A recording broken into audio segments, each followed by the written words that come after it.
Күндіз имам, түнде Иван. Әуелбекова екінші күйеуі жайлы шындықты айтты.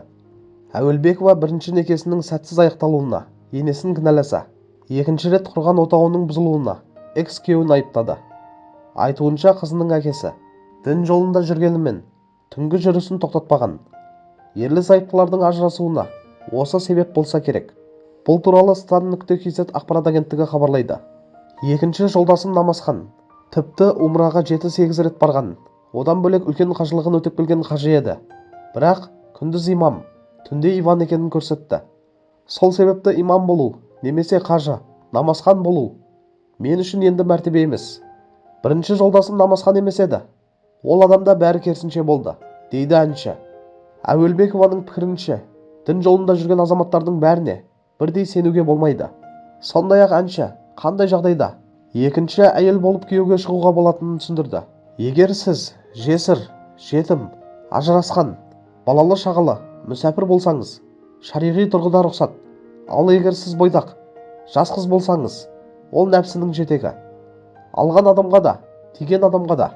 Негізі екінші, үшінші әйелді тек Алла разылығы үшін алуға рұқсат. Есіңізде болсынша, Намазханның бәрі жақсы адам деген сөз емес, деді ол. Мөлдір Әуелбекованың бұл сұхбаты, құрметті көрермендер, меніңше тек өзінің жеке өмірі емес, тұтас қоғам үшін маңызды мәселені қозғап отқан сияқты. Неге олай айтып жатырмын? Себебі ол дін жолындағы адам болу, мінездің, адамгершіліктің кемде емес екенін ашық айтқан екен, иә? Күндіз имам, түнде Иван деген сөзі ауыр болғанымен,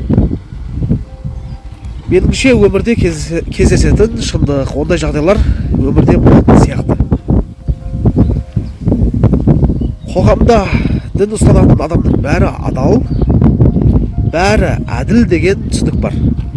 Бірақ мөлдірдің басынан өткен жағдай сыртқы діндарлық пен ішкі ниеттің екі түрлі болатынын көрсетіп отыр.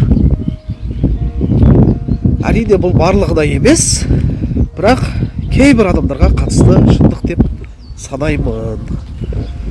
Сондай-ақ екінші, үшінші әйел болу туралы да пікірі меніңше салмақты. Бұл мәселеде де шариғатты бетперде етпей, адал ниетпен ғана шешім қабылдау керектігін еске салған екен. Жастарға, әсіресе қыздарға бұл үлкен сабақ. Мөлдірдің әйел ер адамның емес, Алланың аманаты деген сөзі әр ер азаматтың жүрегіне жетуі керек. Аманатқа қиянат жасау тек дүниелік емес, ақыреттік жауапкершілік екенін ұмытпау қажет.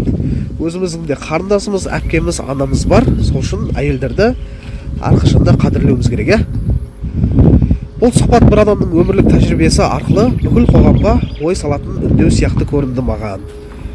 Шындықты ашық айтқаны үшін Мөлдірге алғыс айтуға болады.